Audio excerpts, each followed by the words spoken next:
Billy, how do you want us to turn on the homework? Both electronically or turn the paper, just print it out. Either way. If you don't have it, you can do it after the class probably. Electronically, how would you do that? Like, Just upload to the website. We'll print it out either way. I didn't mean to do two sides. Okay. Really different.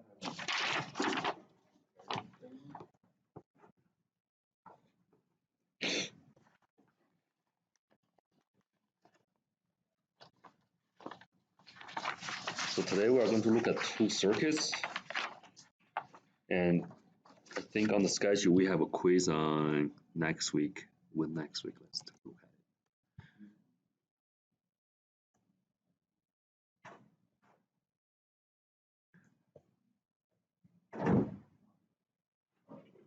it. So it's gonna be Wednesday next week for the D flip-flop logic analysis.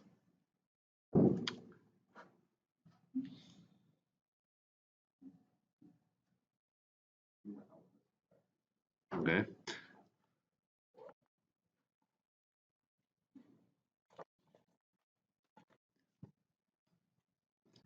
To reduce the footprint of the D flip-flop, so there's a CMOS circuit-based D flip-flop that we can use, and this is also a rising edge triggered D flip-flop, synchronous as well, which means when the rising edge arrives, it samples D and also send it to Q at the same time. Okay, now let's see how this is getting verified. We have to do it for 4 steps. The first one, the first scenario is clock. We got a falling edge clock, for example, and at the moment D is 0. And now let's see what's going to happen to this circuit.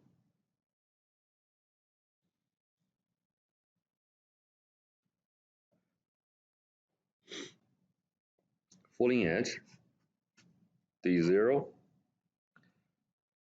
It looks complicated, but it's actually very simple. What's happening? What are the, for example, if you're not looking at this middle one here, but just looking at these two, and this, what is this circuit? Just an inverter. And what is this? Just the PMOS? It's ridiculous. I was asking that question towards the end of the semester in VLSI design. So PMOS, and it has a R, has a bar on the top. What does that mean?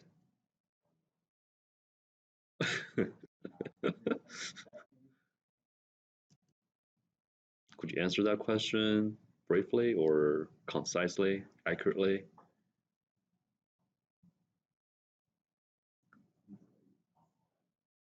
No. It's a reset, right?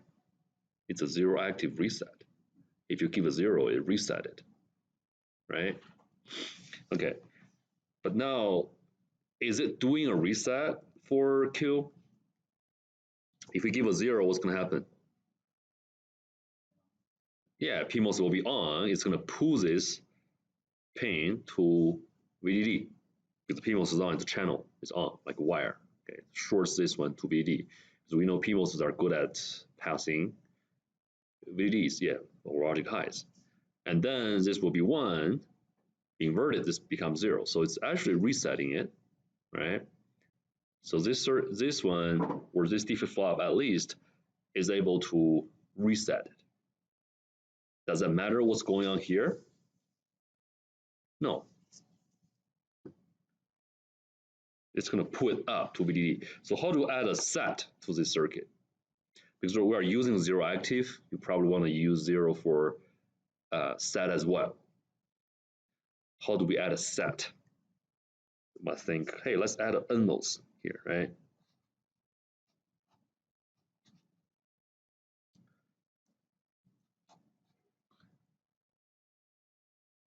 Does it work? So when we are setting it, we are definitely not resetting, so ignore this part, right? and we are trying to pull this pin down the ground because NMOS is good at passing zeros. And we are trying to give a 0 to S not to this pin, give a 0 to it. Can we reset it? Can we set it? Can we set it? By giving a 0 to this pin, don't look at the S bar, just to give a 0. It's a 0 active, right? 0 active. So we should give a 0 and set it. Does it work? If you give a 0, the NMOS is being shut off, right? What's happening to here? It's doing nothing. So if you want to make a 0 active set NMOS, what else should you do?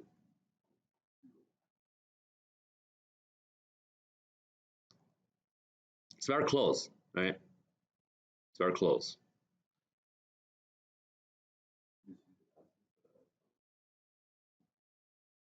No, what else should we do to make it 0 active? I give you 3 seconds to answer that. You guys should answer that in 3 seconds. 3, 2, 1. Just add an inverter in front of it, right? Still S bar.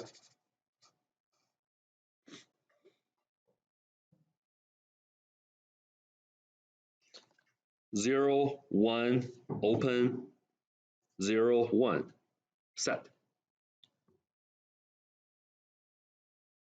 Okay? Yeah, that's why we are giving a 0 here and it's being inverted. You got a 1. Yeah. Yeah, S bar 0. Yeah. That's what is confusing you guys, right? It's the same to this one. It put a bar on the top, which means that pin, doesn't matter the name of it, right? That pin needs a 0 if you have a bar on the top. So just hide it. Just look at the pin. This pin needs a 0 to active either set or reset. Okay? So this pin needs a 0 if you have a bar on the top. Same to this one. If the S has a bar on the top, so this pin needs a 0 to set it. If you 0, 1, open, 0, 1. It works, okay? All right, so set and reset works. Now let's look at the D flip-flop functionality here. Folding edge D, that's the first scenario, right? Clock down, clock is having a folding edge and D is 0 at the moment. And we just take a quick look at this circuit and this circuit. What are they? What do they look like?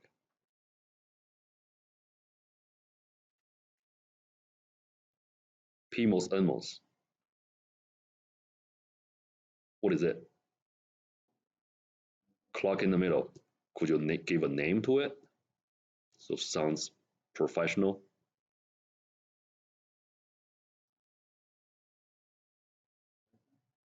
No, it's you have a PMOS on top and NMOS at the bottom, and you are shorting the gates and getting output in the middle. So what is that circuit?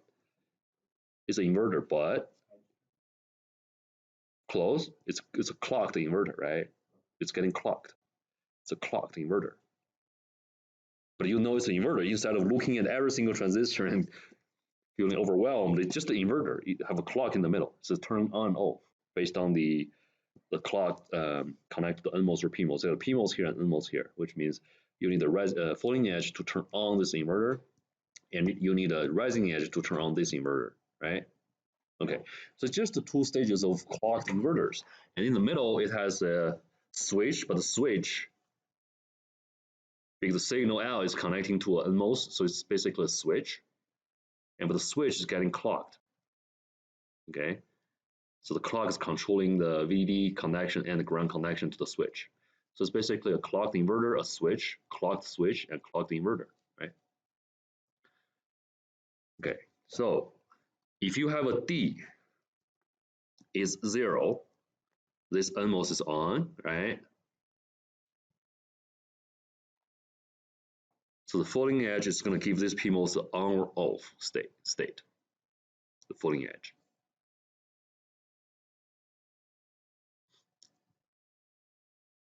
So just answer this question. What is the voltage here at the folding edge when D is 0?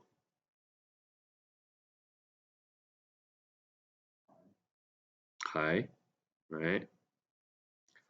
because this is on. You got a 0 here, this is on. Remember, this for the PMOS, we're looking at VSG, right? This is S, this is G. Keep in mind. Don't get confused. We are looking at VSG. It's on if the clock is also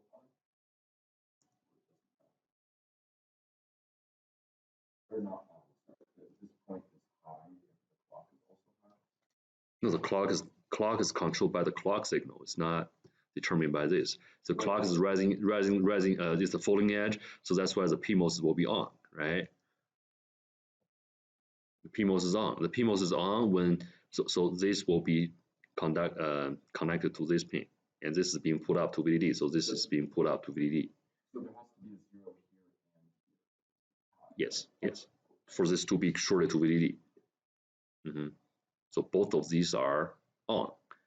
It's just like the NOR gates, right? You have two PMOS in series on the top. What if this is on and this is off And this is on, and this is off as well? Wait. Then this charge, so the parasitic capacitors here is a gate. Gate has a metal, right? So the substrate is shorted to ground. The two metal plates, it has a parasitic capacitor over there, so it's holding the charge. Oh. It's a storage, memory. Okay. All right. So when at the falling edge, D is 0, 0, 0, and this is 1, right? It's not being put down to ground because 0 is shutting off this NMOS. Okay, so 1 turns on the NMOS here. However, the clock is falling edge.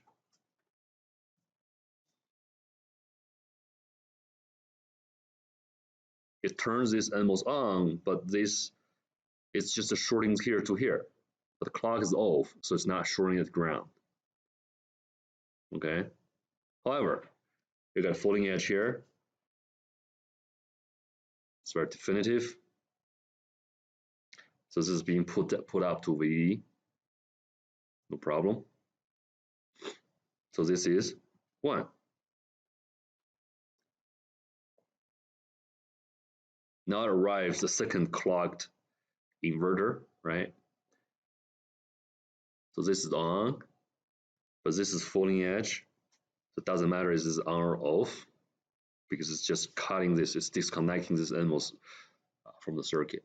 So this is 1. The PMOS is off. The NMOS is off because it's falling edge. So this is unchanged. Okay. This is the situation that Ian just asked. It's very similar to the one here, right? So it's just a storage state. So whatever it was, it's going to keep it at the moment, at that voltage level. So which makes sense because this is definitely not a falling edge trigger. After we analyze the falling edge, we know that input is not affecting here. And from here to here, it's not controlled. Okay, it's a combinational logic, just a one gate. Whatever you're getting here will directly be inverted and being reflected at Q.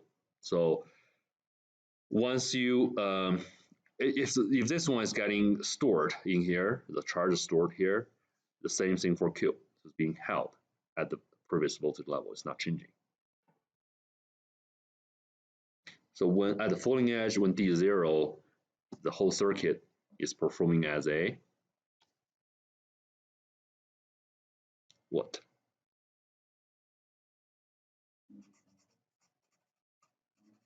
It's a memory, right?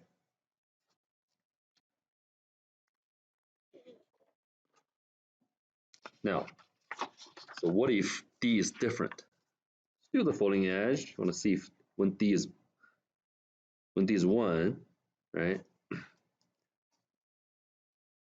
Clock is falling edge, D is 1. Let's see what's going to happen. 1, still falling edge.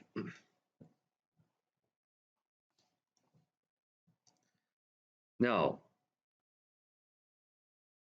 this is on because of the falling edge. It's a PMOS. And this is off.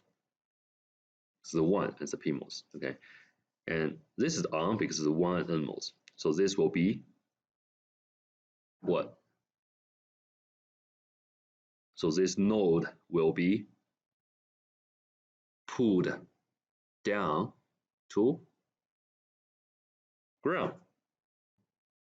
Okay, this is open, so it's going to be pulled down to ground because we have super solid ground.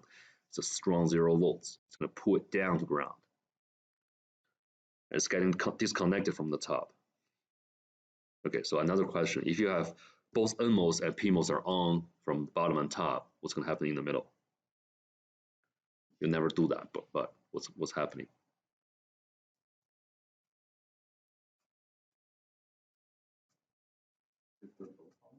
Yeah, you got 0 here, I got 1 here. So what's going to happen to this? Huh? Yeah. It's a short circuit from the power source to ground, right? So we never do that.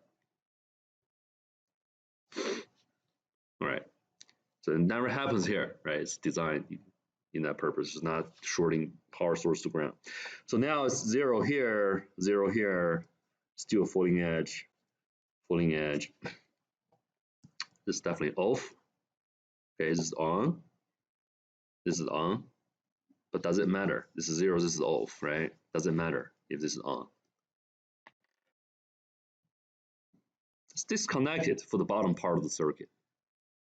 So this is on. So it's not shorting to the ground, but this is being put up to VDD. So we're getting a 1 here.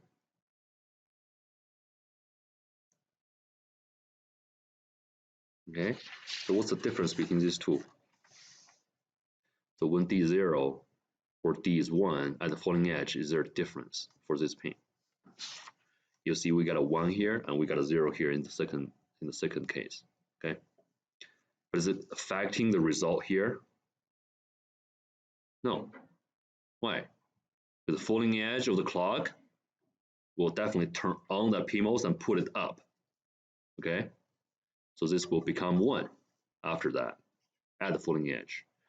However, this NMOS is on or off, doesn't matter because this is a falling edge and it's going to definitely turn off that NMOS and disconnect it from the ground. It's not competing. Top and bottom is not competing like this one. It's not competing with each other. One is pulling up, one is pulling down. So compare which one is stronger. Like boxing. No, so the bottom circuit is totally disconnected from the circuit. Doesn't matter that D is on or off because you are getting the NMOS at the bottom clocked. It's being clocked. Okay, so it's a switch, turn it off. So this doesn't matter what this one does. The D0, D1 doesn't matter because here will be 1. And starting from this is the only pin connected to the following circuit, right? So if this one is 1, you have the same result as the previous case. It's not a difference. There isn't any difference. So this is 1, this is on, this is off. So it's not connecting this one, the ground to here. But this is 1, turn off PMOS. So this is unchanged. For this case, it's also memory.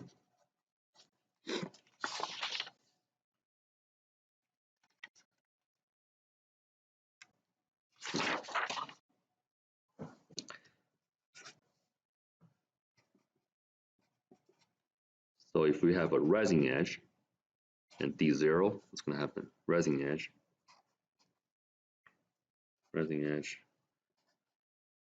D0.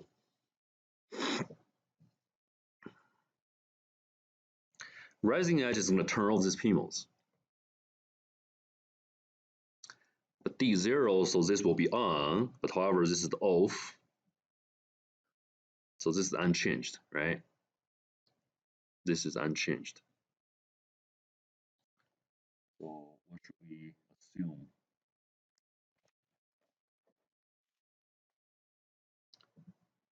So for this case, if D is 0,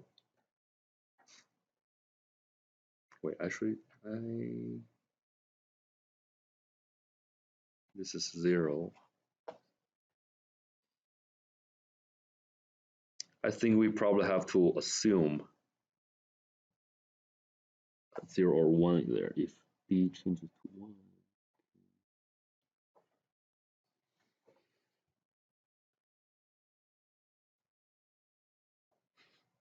So if D start with 0, it doesn't work. Let's start with 1. You need a 1 to start, to get things started. Okay? Because the clock is very fast, right? So if 0 doesn't work, there will be a 1 following the 0. So it's gonna work out fine. So if you got a 1 here, this becomes 0, right? Mm-hmm. 0 will turn this off, but the rising edge, it's pulling this one down to 0, but it's not affecting anything because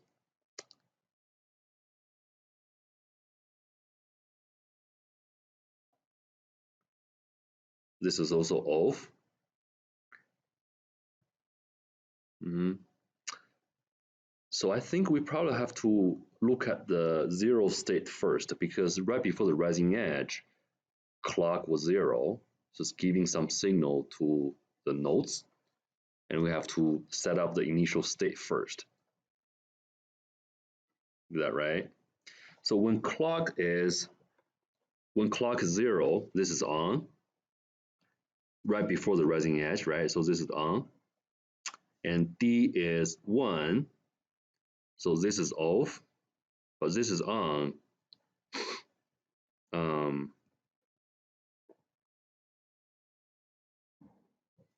This will be 0 because this is on, and before the rising edge, this is 0, so this is off, and this is on, so this is 1.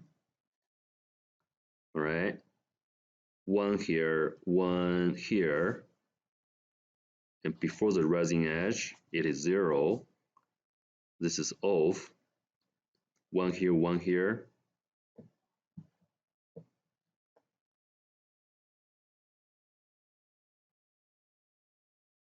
So this was not determined, cannot determine the state here, but at the rising edge, it will change very fast to 1. 1 will short this one to 0 because this is also 1. So we're getting a 0, inverted got a 1. So D1, Q is getting a 1. It's a little bit weird, a little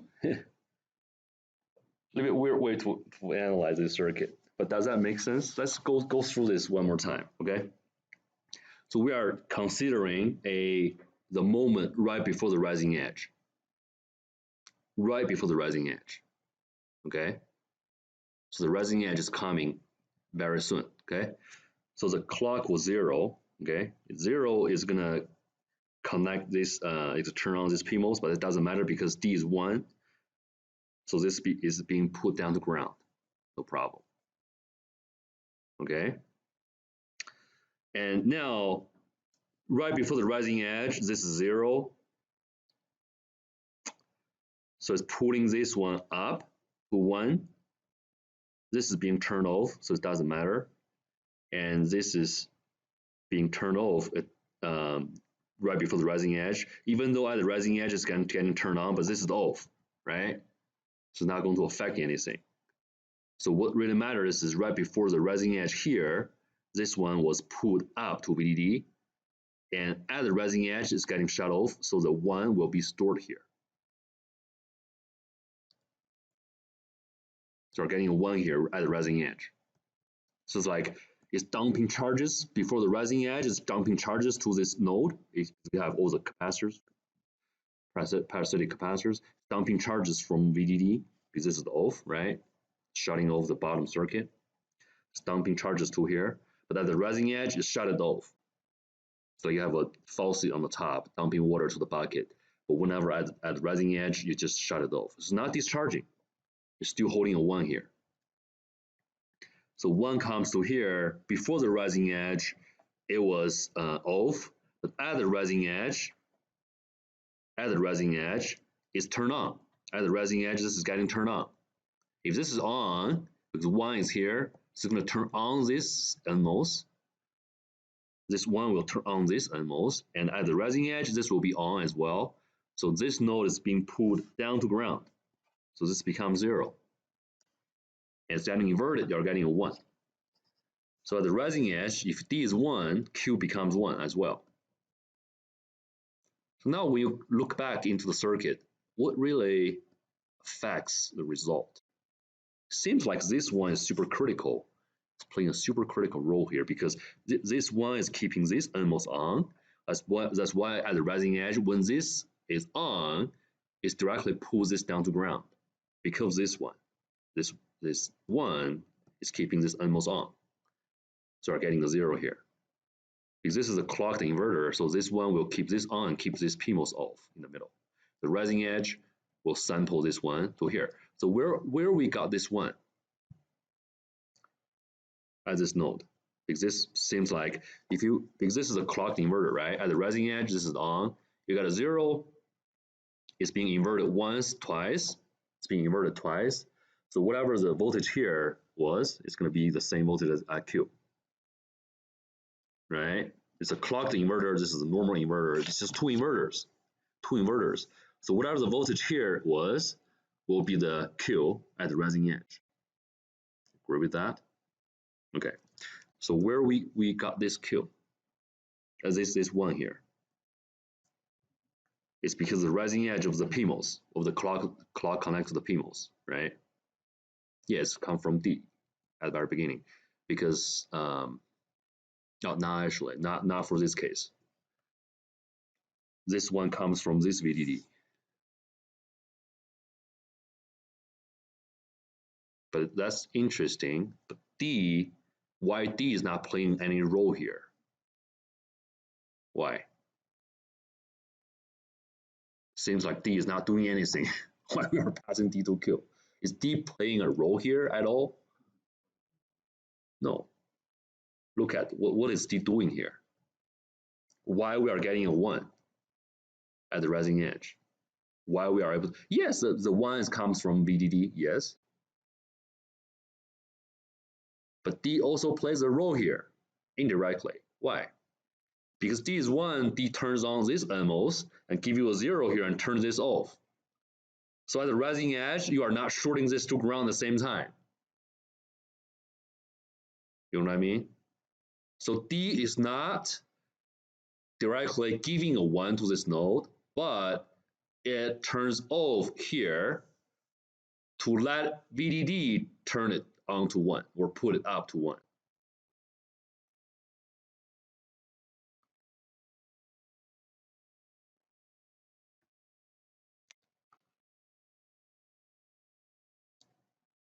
Welcome to the VLSI world. Isn't designed so that it can never be shorting from VDD to ground? Can we just talk about that? That's why that's why VDD is connect to the NMOS indirectly, directly instead of connecting to here. So because the NMOS logic, remember I talked about the 6502 transistor in the past. At the very beginning, they don't have CMOS transistors, so they don't have complementary MOSFETs, which are PMOS and NMOS, are complementary MOSFETs. They only used NMOS to build a CPU. So you can build an inverter by using NMOS. Why? Because if you give a 1 here, it turns, this is a pull-up resistor like 10K, for example, okay? So this is the output. It give a 1 to the gate of the NMOS is pulling this down to ground, so you are getting a 0, right? If you give a 0, it turns off the NMOS, and this node will be put up by the 10K resistor to VDD, so you are getting a 1. So this is also an inverter, right? If you can build an inverter, you can build a lot of other logic as well, and or by connecting the NMOS in a different way, but eventually you can form all kinds of logic just using NMOS and resistors, build a CPU out of it. But here is the same concept. We have a D to be 1 and we turn on NMOS, so we are getting a 0 to the output, and 0 will turn this off, so it's not competing. So NMOS, the PMOS here will dominate and pull this up to VDD. And this one will be fed into this inverter, which is a clocked inverter, rising edge, will send a signal here, and it's going to be inverted. After that, they are getting a 1 here. Inverted once, twice, so still the signal as what it is over here.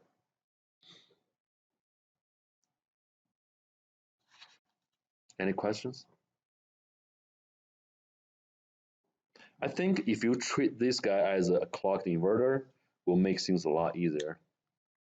It's just an inverter, just two inverters. Only difference is this is clocked and this is the NMOS.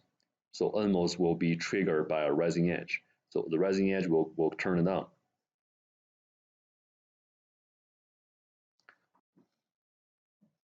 Okay.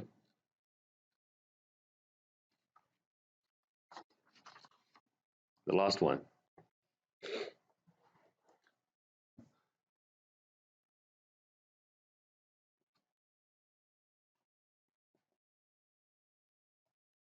Jeez, just one schematic takes the whole lecture time. So get a PhD, become a professor, it's a really sweet job. So how many classes we have for the whole semester? 40 something. So I just need a 40 schematics and just explain.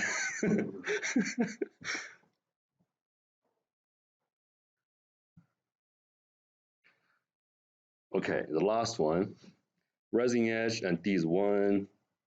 Oh, D0 this time, I'm sorry, D0. So for this case, we still have to look at the 0 for the clock. So right before the rising edge, okay, what's going to happen to this node? It's slightly different. Oh, 0, sorry, 0. Right before the rising edge. Right before the rising edge. No, D is 0 right now. Before the rising edge, there's two PMOS on the top in series, like the NOR gates. So both the PMOSes are on, right? Just dumping charges to this node, and this is off, but it still has a parasitic caps, the gate performing like a cap. Just dumping charges to it and storing charges over here, and you're getting a 1 or 0 here. 1. Same thing for these clocks. 1, this will be on, right? But right before the rising edge, it was 0. It was 0. That's an interesting circuit. So what's happening to this? So before the yeah, so this one was I mean, this node becomes 1 before the rising edge. So before the rising edge, this is on, just dumping charges to this node, right? And before the rising edge, this is off. So it's not competing, which is great. Okay, it's the same clock signal connect to the PMOS and NMOS. So definitely you are making sure it's not competing. Even though this is on, it's not competing. So this was 1 before the rising edge. So at the rising edge, what's happening?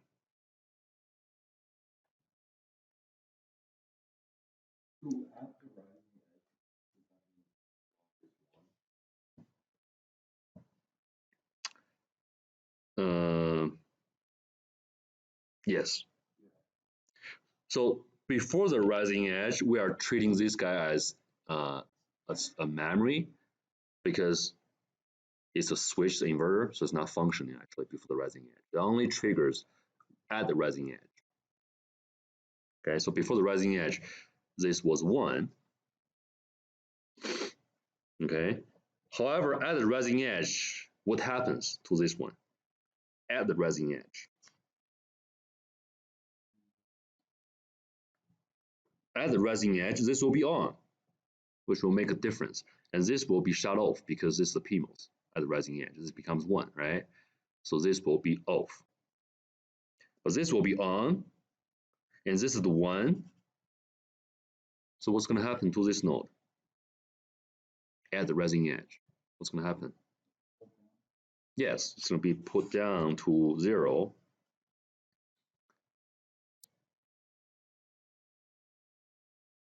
Also, the rising edge will arrive here at the same time. So once this is being put down to ground, it's going to affect here as well. Okay. Once this is being put down to ground, and at the rising edge is being triggered, so the clock inverter will do something here. So 0 will turn on this one. We'll pull this node to up to VDD. Okay. The rising edge here. So this is on, but however this is 0, so this is off. I got 1, inverted got 0, right? And now D0, Q0, and the rising edge triggered.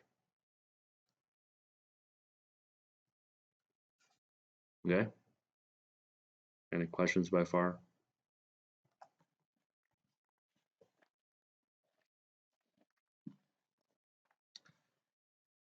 Okay. So there will be a homework assignment of two more, I think, after this today's the one you just turned in.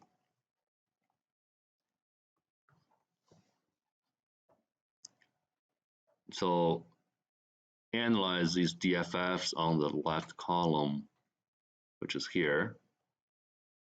Build them in LT-SPICE to verify the logic due next Wednesday. Let me show you one more example here, how to verify the logic.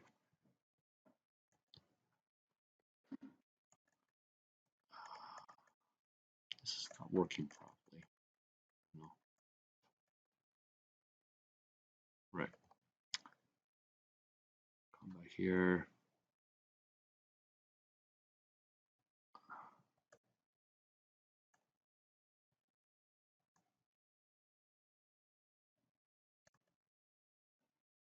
I think I may have it in the previous term.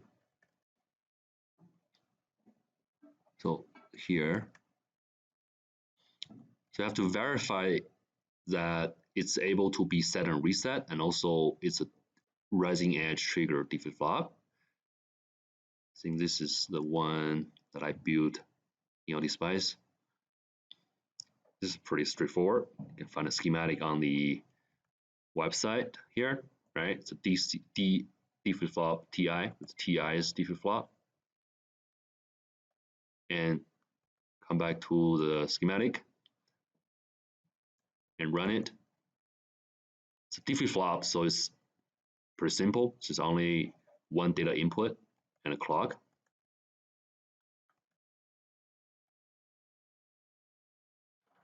Clock and Q naught. I need to plot 4 of the data input output in the window. So put D on the top as the data, the clock, and Q naught. Stretch it, change the y-axis to 6 volts. We are able to see the logic 1 on top. Okay, and now I know the clock is pretty fast. So let's zoom in a little bit, and I'm going to change the clock's y to 6 volts as well, so you can see the rising edge. So now let's take a look at it. Definitely Q and Q naught. Q is the inverse of Q naught. Okay, it's good compared to the master slave D flip flop.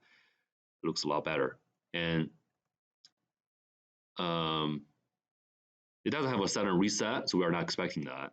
But I'm going to show you the set and reset one very quickly. But now it's just a D flip flop rising edge triggered. See if it's rising edge triggered.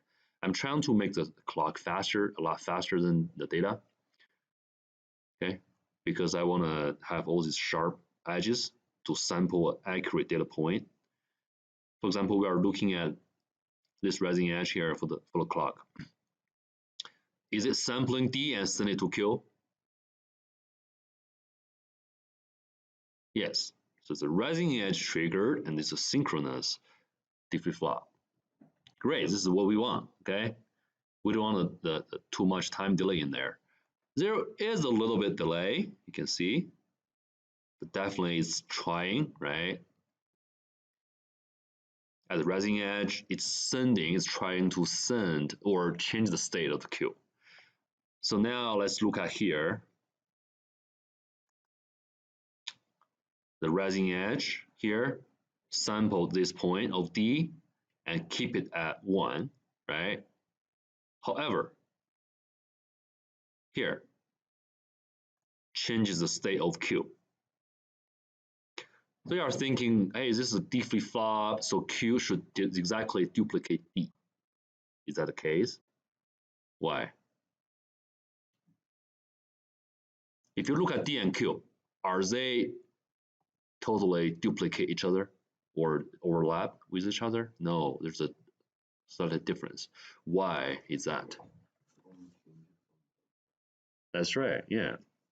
So how do you make them like more similar to each other, like similar width? Faster clock, yes. Right? The reason that you have a time delay here is because it's waiting for the rising edge. So this already changes to 0, but it has to wait for this rising edge.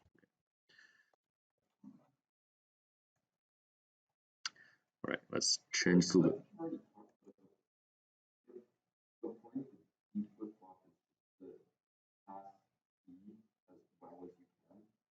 No. It's not? No. So what is the point? It samples D at the moment. Okay. So like it just so for the rising edge trigger synchronous D flip flop, we just needed the data point at that moment at the rising edge to be sent to Q. Okay. We don't really care about the D changes after that. It doesn't matter since we're not sampling that point. Okay, so this is a set and reset. You run it.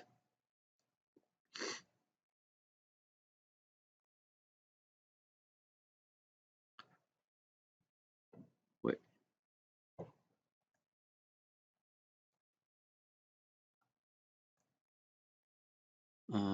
D clock set reset Q. All right, so it's still struggling, I think. Still running.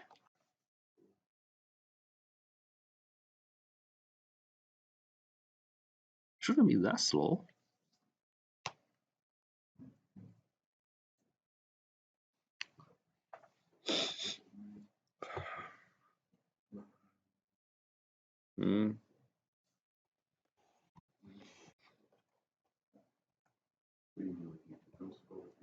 It shouldn't be that slow.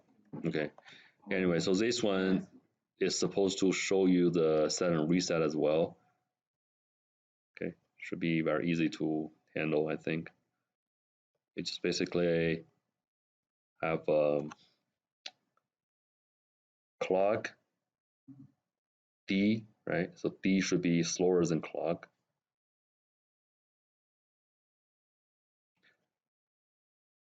Okay, it used to work. I don't know why it's that slow right now. Probably because I turning on the video recording software and making it slow. Okay, is this the one I'm using? SR flip flop. Oh, it's not the one I want to use. Okay, let me see if I have another circuit for you guys to simulate. D flip flop. I think I didn't draw the D flip flop, the CMOS version of it here. So the one we just went through, right? So the CMOS ones. So you guys need to build that one in your AutoSpice and add a set functionality to it as well. Right? Remember how to add a set page. You need this. Okay. Okay. These are all the D flip flops I want to introduce in this class. No more. And we have to use one of these two schematics to build our registers for the ADC later. Okay. There's another circuit we have to learn, which is the charge pumps. So you guys will understand what's going on for the bootstrap circuit for the sample and hold. I'm going to show you that circuit really quick. I have a very simple version on my desktop, ELT Spice, this one. Okay, and how that works. This is a PMOS, this is NMOS. NMOS is directly short, so the drain of the NMOS is connected to 5 volts, and its a gate to drain are shorted together. Okay, so it's definitely operating in the saturation mode. Okay, so because NMOS is not very good at passing ones, and you're trying to pass a 1 here if this is turned on. So what's the highest voltage you can get from here if you're just ignoring whatever below here, but just looking at the top. So it's basically this circuit.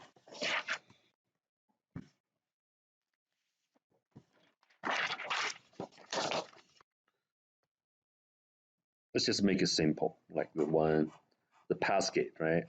If you got a VDD, what is the voltage? What's the largest voltage you can get here? We did this a few times a few weeks ago. Yes, so it's VDD 0.8, right? The 1 micron technology, the model being used for the textbook. So why? Why is that? If you have VDD here, are we shorting this together? Yes. Okay. So when we are sending a voltage, we want to just a pass gate. We want to pass the voltage here to here. So at the very beginning, it's getting turned on. So for example, we switch this from 0 to VDD at the moment. So this is getting turned on. So now VDD start charging up this node. Start charging up this node. So this voltage becomes, so from 0 start rising towards VDD, but will never reach VDD, because when it reaches VDD minus VTHN, right, before reaching VDD, what happened? Not pinch off, no. It's a pretty sexy term here, but it's not in this situation. Pinch off is saturation. No, it's here. Okay, VDD, what is the voltage here? VDD minus VST, right? No, VDS, no. VDD minus VTHN. So this voltage is called VDS set, remember? And which is VDD minus VTHN. So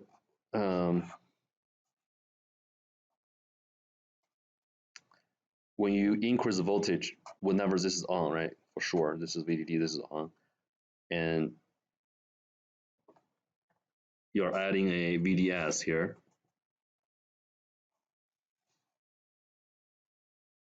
This is D, this is S.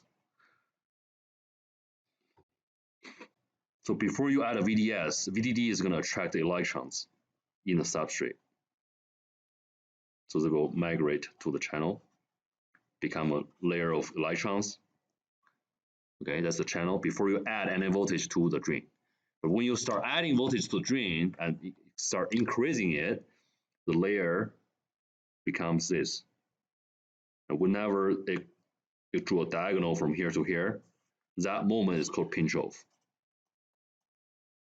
So after that, when you increase VDD again, or keeps increasing VDD in the future, it's not increasing IDS significantly anymore. So it's called after the pinch off state. Doesn't increase that much, but it's something like this. But we are usually just use this part, right? We're considering the MOSFET is performing as a current source. Current is not changing, ideally. Okay.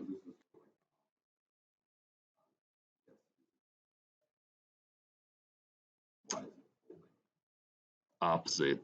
VDS is not changing. VDS is not. VDS is changing. Sorry. Yeah. Mm-hmm. Come back here.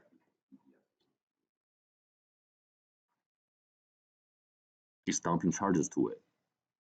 So we come back to this one. It starts whenever it reaches VDD minus VTHN, VGS becomes VDD minus VTHN, right? Which is exactly VTHN. So that's a threshold to turn it on. So VGS cannot be lower than that. So it's going to stop whenever it charges up this one to VDD minus VTHN. When it reaches this voltage, it shuts off the NMOS. So it cannot keep charging it up anymore. So this is the highest voltage you can reach in this charge pump circuit. However, because you are getting a pulse here, which is from swinging from 0 to VDD, what's happening is whenever this one drops from VDD to ground, it pulls the charges. You know, AC, the capacitor can pass AC signal. Sounds like interesting. Why capacitor is passing AC? We'll talk about that maybe Monday. Okay. I think you should be able to understand what's going on with AC and capacitor intuitively instead of just memorizing, the differential equations of the nonlinearity of the caps. So that's actually pushing and pulling the charges to the plate and to change the electric field. So the electric field will pull and push the charge on the other side of the plate as well. So it's changing the voltage by using indirectly to the other plate using the electric field. We'll run a simulation on Monday, and there will be a homework assignment associated with that charge pump.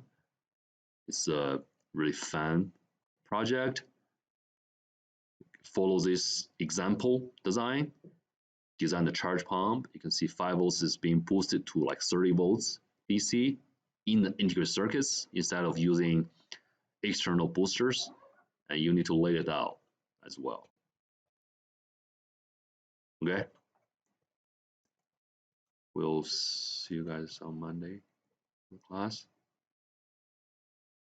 Couldn't believe it's already Friday.